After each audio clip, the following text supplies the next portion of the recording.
Governor Phil Murphy, thank you so much for being here tonight. Thanks for having me, Dan. So, Governor, I want to begin with the topic of Tropical Storm Ida. You've been criticized for not declaring a state of emergency ahead of that storm, in which 30 New Jerseyans, of course, we know, lost their lives. It was very tragic.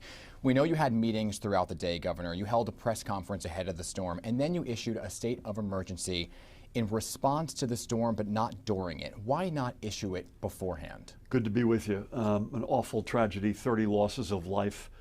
10 a.m. call that morning with the 21 county offices of emergency management with the National Weather Service.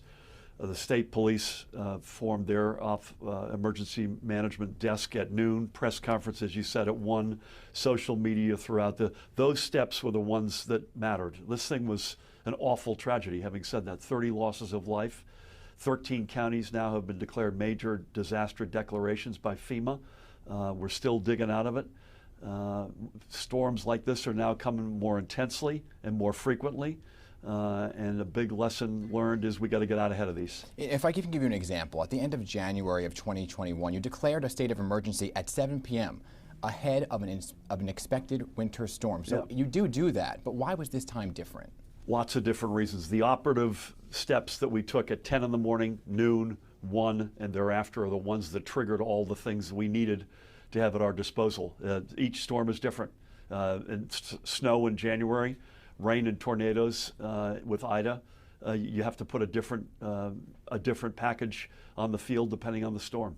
You've said these storms are coming faster, deadlier, with greater intensity, and that more needs to be done within the state of New Jersey.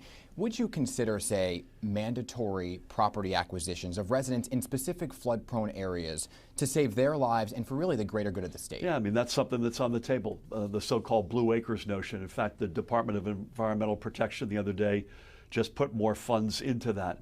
And I've spoken to enough residents who have been impacted by this multiple times who have said enough. So I think there is an opportunity to put resources in there and then turn those areas into natural runoff, which is what we need more of. Mm-hmm. Governor, I know you know where we're going to go here. It's no surprise to New Jersey residents. They pay some of the highest property taxes in the nation. The state, though, has a surplus right now of $10.1 billion. Now, you've already committed many times to not raising taxes if you were to win this election. Will you commit right now, yes or no, to actually reducing taxes? You won't be surprised that that's not a yes or no question. We're doing everything we can to do it. If you're a working class family in this state, compared to the day we took office, where we inherited an affordability mess, you're paying less in income taxes already. You're paying less for child care, less for health care, less for college. That's already a fact. We've put more resources up against property tax relief specifically than any other administration. We've had small increases, but I want them to go down. So we'll do everything we can to do that. So if you can commit to possible reductions, just want to give an example here. For a middle income family paying $10,000 to $14,000 in property taxes, what would those cuts be to that family? Well, the biggest step we could take is lifting the state and local tax cap of $10,000. So anybody in this state who owns a home and pays over $10,000 of property taxes has been crushed by the Trump administration and their direct shot at states like New Jersey. And as we sit here, I'm doing everything I can with all of my energy to try to get that cap lifted. That's the biggest step we could take. Your opponent has claimed New Jersey residents are leaving the state of New Jersey. Does any part of your tax plan incentivize, say, a new young family to want to move in? Can you give me one example? I'll give you a lot of examples. First of all, folks are net moving into New Jersey. My opponent is not looking at the math. The census came out. We had an increase of 5-something% over the last decade. Since the pandemic, folks have been walking away from vertical urban realities and coming in to buy single-family homes. You can't get a home in New Jersey right now. That would not be the case if you had a net out-migration. It's quite clear it's the other way around.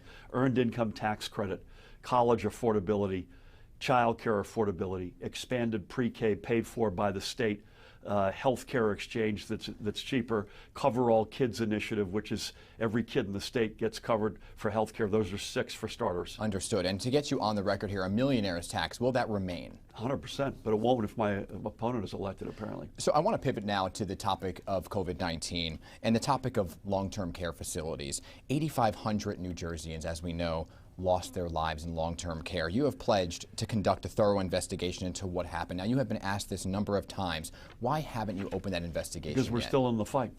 We're still dealing with this. I've got almost 900 people in the hospital in our state as we speak. With all and due it won't respect, be just, allow me if I may, it won't just be a full accounting of long-term care. It'll be a full accounting of the entire response to the pandemic, including the tragedy of long-term care. with all due respect, there have been federal investigations that have been opened and closed in New York, Michigan, and Pennsylvania. There's still one open in New Jersey, all while that pandemic still raged on. So why can't your independent investigation begin like theirs did? Because we're still in the fight. I can't speak for the Fed. You should ask them. But we're still in the fight, and it's a little bit like how was the game when you're still early in the fourth quarter? Could you commit to a timeline? No, you tell me what the pandemic's going to do, and then I'll tell you what the timeline looks like. So as the state does continue to endure through COVID and recover, the state unemployment rate still sits around 7%, right? Point blank, why do you think, Governor, that people just are not going back to work? There's a lot of reasons for that. First of all, we had our lowest unemployment rate in the state's history before the pandemic.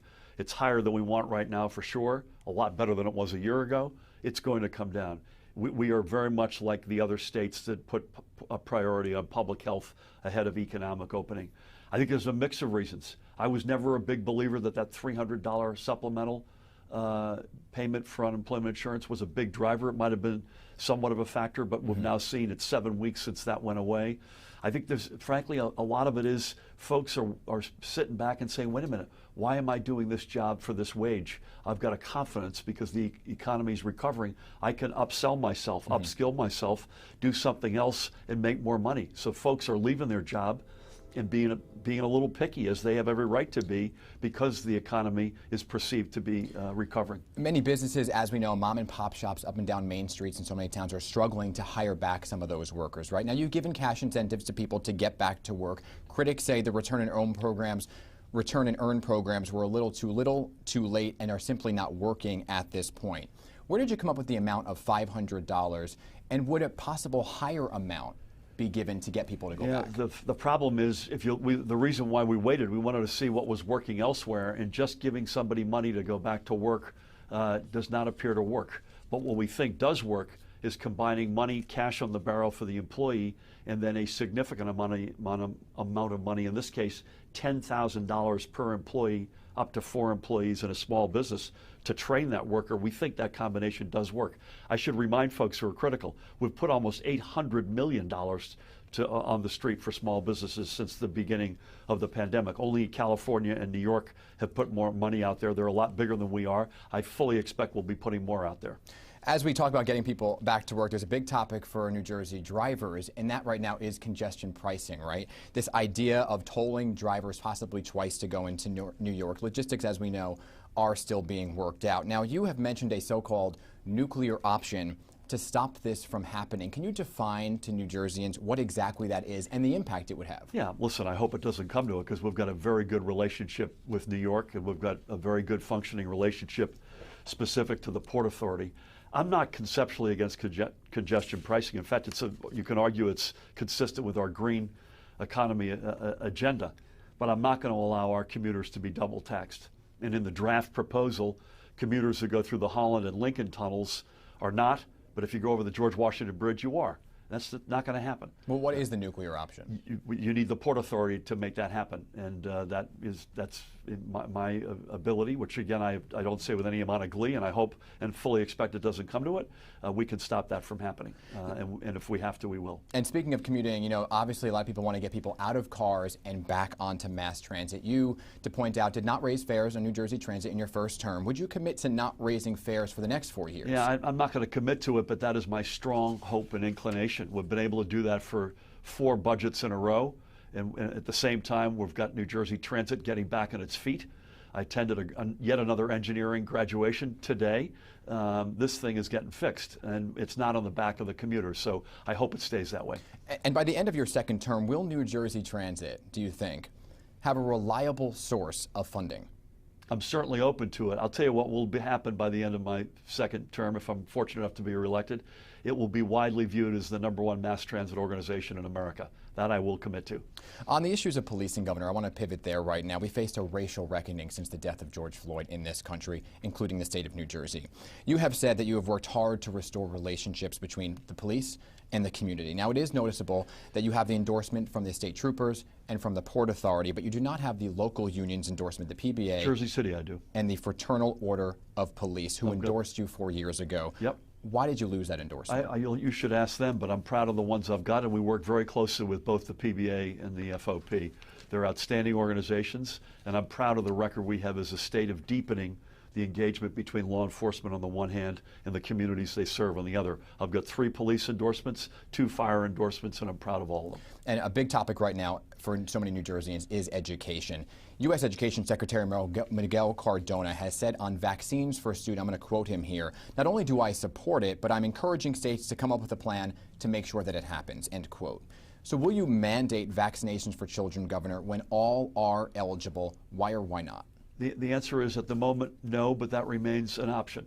We still don't have, as we sit here, any vaccine that's been authorized for anyone under the age of 12. We're making good progress with the 12 to 17-year-old cohort, which are basically middle and high school. We want to get the vaccines authorized and aggressively, as we have from the beginning, get our little kids vaccinated. We'll see where it goes from there. Right now, I think we've got the right package in place. But we'll see. It remains an option, clearly. And at what point, if at all, because this is a debate, no matter if you're in North Jersey or South Jersey, will you drop mask mandates for students inside of classrooms? Well, you hope to sooner than later, but again, the virus dictates the terms here.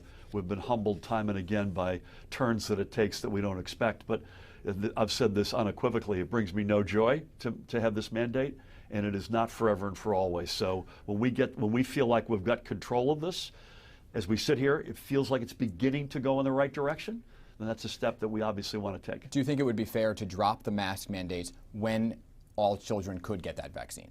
Not immediately, but that eligibility will be a big step in the right direction. Understood.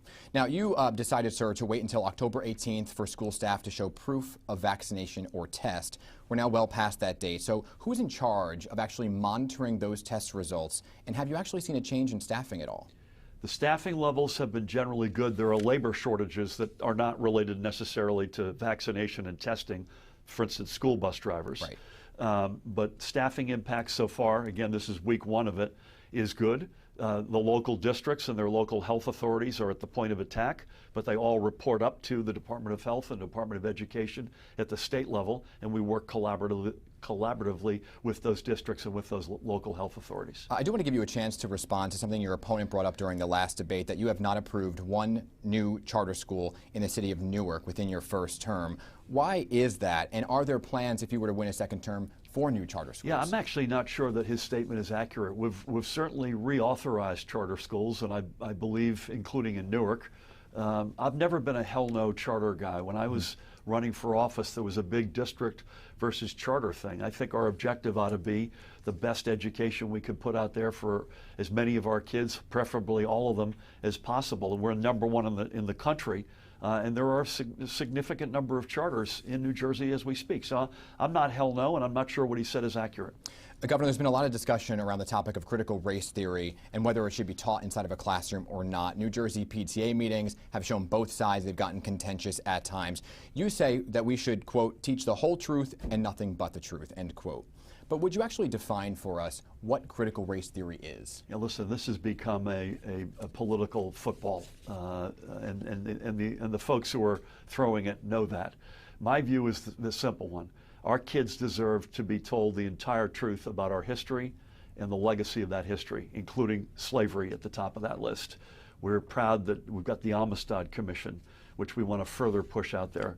LGBTQIA history, climate history. We want to make sure kids grow up knowing everything, and that's my commitment, and that's our objective. So just to be very clear here, you did sign a bill mandating diversity and inclusion classes, right? Would you go as far as to mandate a bill for critical race theory, and what age should that be taught at? I think what we've done is sufficient for the time being. I mean, we just want to make sure. The only thing is I want to see the Amistad Commission in particular have more teeth and have more have more throw weight than it does now.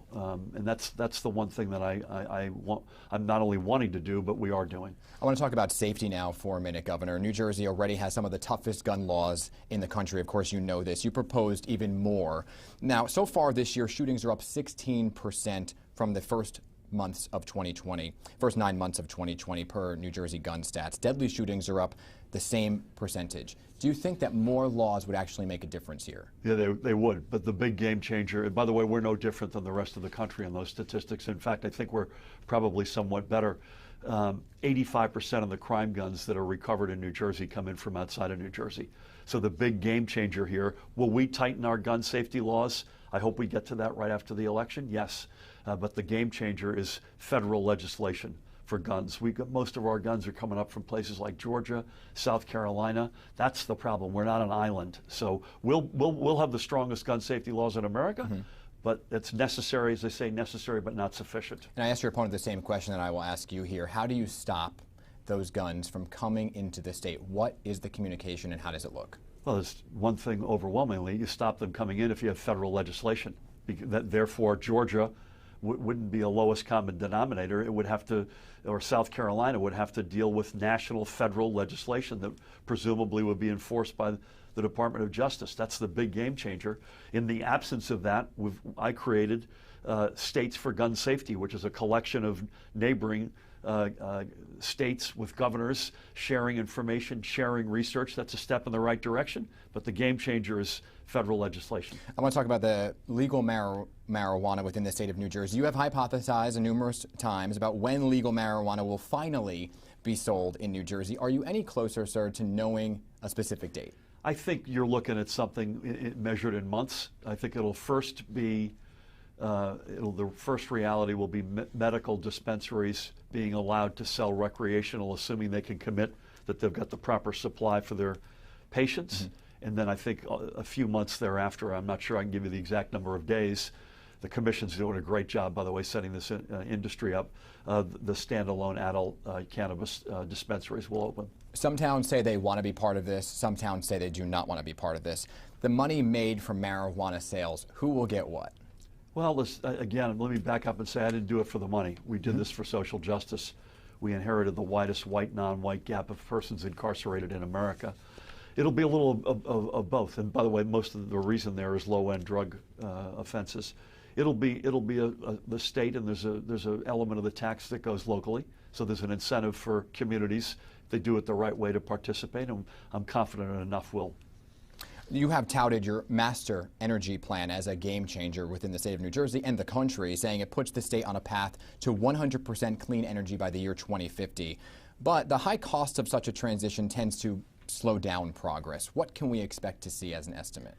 I'm not sure. I've been asked this question. I don't think there's really any knowing right now the entirety of this. So what we do is we deal with this through the Board of Public Utilities, each step at a time. So, for instance, they're now well into the process of solicitations being awarded for offshore wind. In each of those cases, the economics, the ratepayer advocate, the representative of the folks paying their utility bills, that consideration is front and center, as it should be. And you'll see that as an incremental matter as we build this thing out. But people paying those utility bills will not see an increase in their utility bills. Yeah, I can't commit to that because I don't know where, for instance, other energy prices are going. You see gas way up around the world, but that the absolute commitment is we're not going to have a 100% clean energy economy on the back of the ratepayer. Understood. Abortion. And I think our actions with NJ Transit should be a good sign that we're not just saying that in words, but we're committed to it. Flat fares for 4 years in a row. That's the sort of reality we'd like to see. Understood. Abortion has once again become an important topic around the country and New Jersey. You're waiting to sign a bill that's been stalled since October of 2020. Your opponent has called the bill extremist, allowing abortions in months 7, 8, and 9 by somebody other than an MD. To be clear, if you sign that bill, are there any restrictions or limits that you are in support of? The bill itself is still in process, but I'm committed 100% to signing it, and that's a Reproductive Freedom Act. My opponent appears to like Trump's picks to the Supreme Court at the U.S. level, and what's happening in Texas. New Jersey's going the other direction. This should be very simply a decision, and by the way, a grave, among the most important decisions of anyone's life, a decision between a woman and her doctor, period. Let's talk about the Edna Mahan Correctional Facility for Women. You've pledged to close it following a January attack on inmates, mostly by male guards. But the prison has a long history of abuse allegations, and that's something that you have acknowledged on a number of occasions. Why have you not closed it yet? Well, it's easier said than done. I made the decision a few months ago, and it's going to take some amount of time to close it. We will overwhelmingly likely, I hope sooner than later, and it will be, I hope and expect it will be converted from one facility to at least two facilities, because the criminal justice and prison experts will tell you you need to have at least two facilities. I hope that is sooner than later. That can got kicked down the road for 20 or 30 years. I'm the guy who said, enough, we're going to close this thing. If you do win a second term, would it be during that second term? Absolutely. I hope early. Governor Phil Murphy, I appreciate your time and being here today. Thank you, Dan.